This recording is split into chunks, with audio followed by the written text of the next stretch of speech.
this year. So I was wondering if you'll still accept. I'm afraid we can't take that one.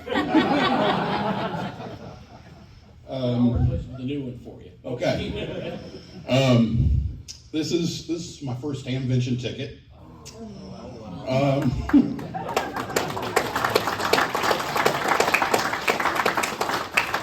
It's April 29th, 30th, and May 1st, 1977. Number 710, and it's in my mom's handwriting.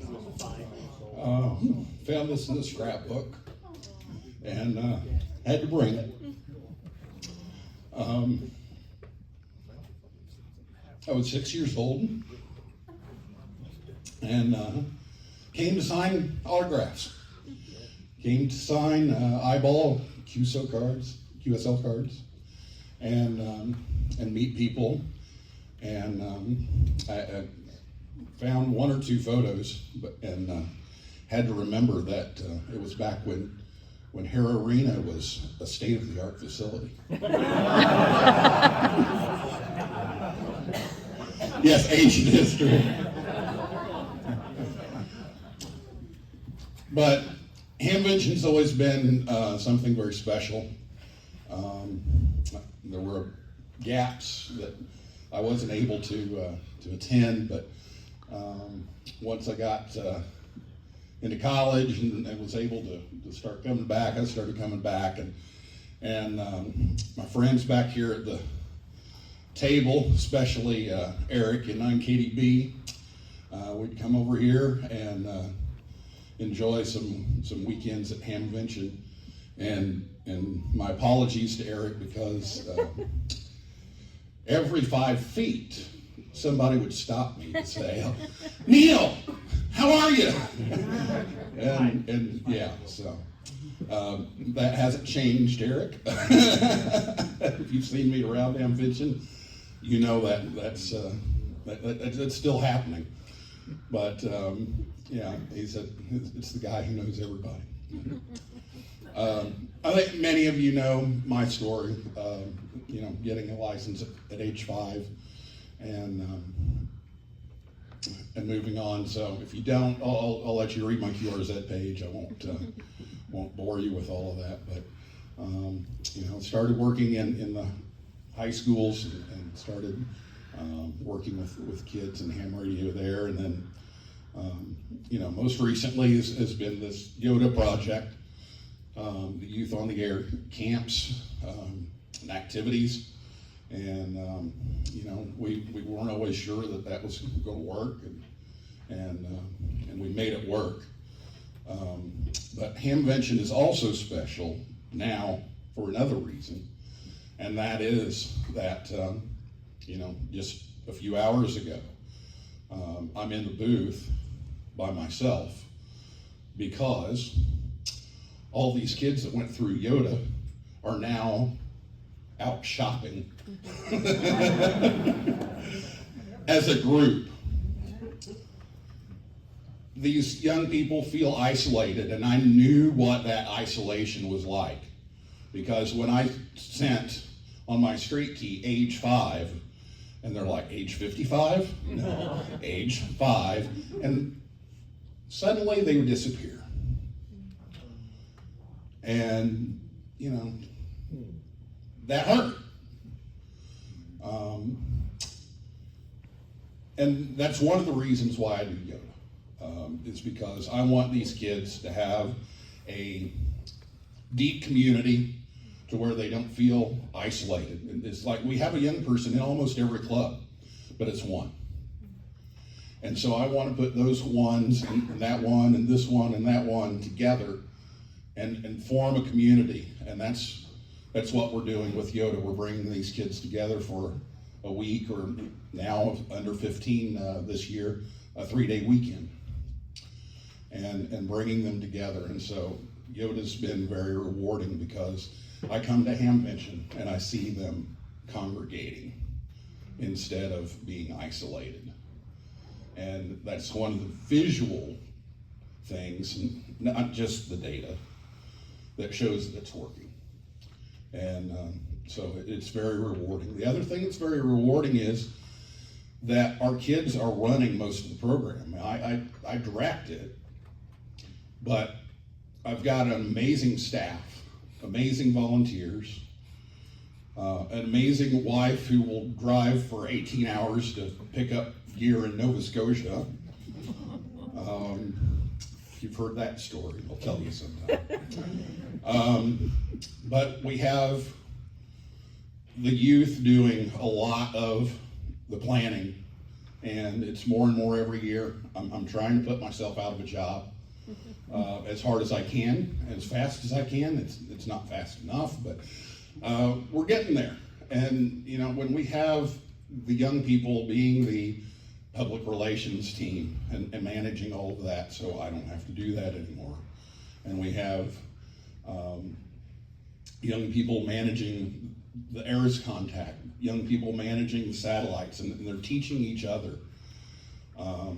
It's just amazing, and I've got the best staff in the world to help me, and so very, very thankful for that. But what I really want to say is that all of this almost didn't happen.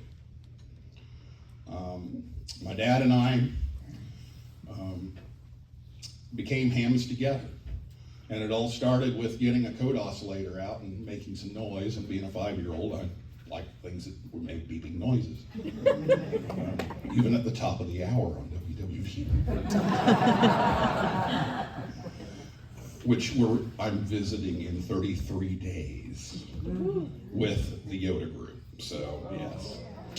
So, yeah, really looking forward to that. And but anyway, it almost didn't happen because the amateur radio course that my dad signed up for had an age limit of 13 years old. It was on the flyer, 13 years old.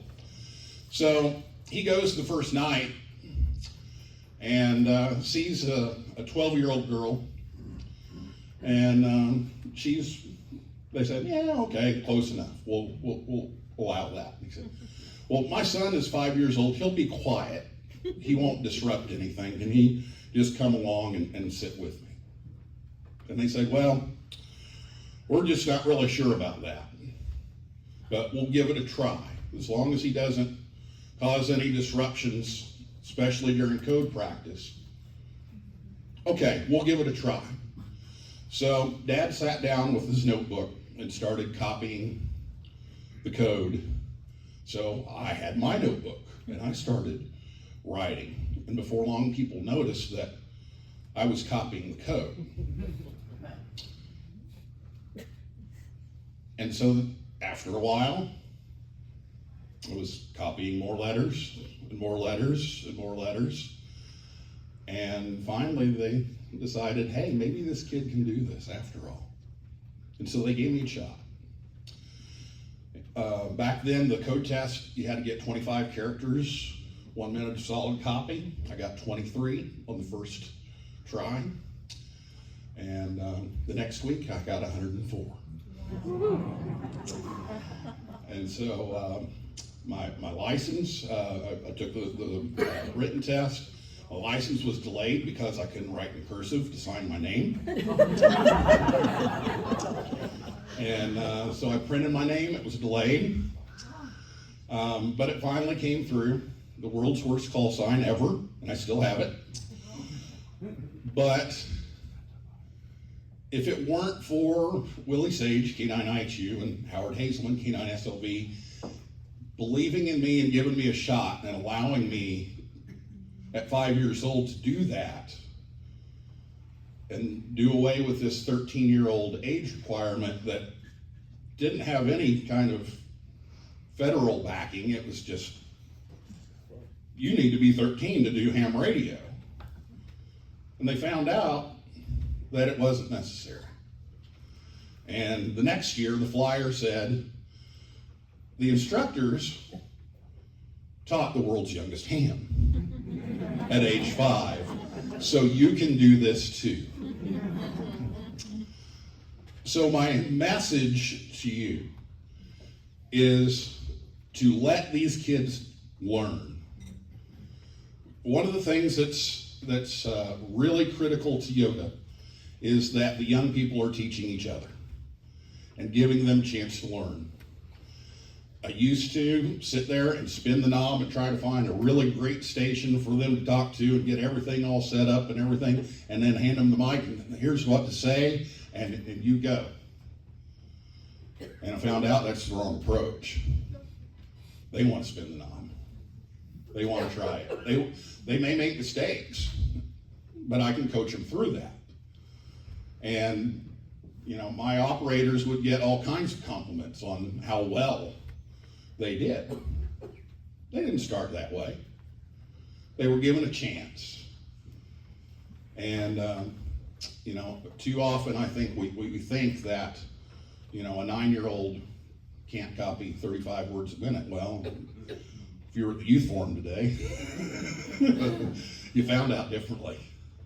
So that's my message is, you know, to give these kids a chance to do this on their own, and to coach them along and encourage them, support them. And yes, we need your support, and that support comes in a variety of ways, and many of people in this room have supported us, and I ask for your continued support, and if you haven't, please consider doing so. So thank you to Julie, to my friends and family back here. Thank you to Michael and to Hamvention, and congratulations to Julio and to Christina. It was so thrilling to know that there were people that I actually kind of knew on the list as well. And thank you for all your kind comments.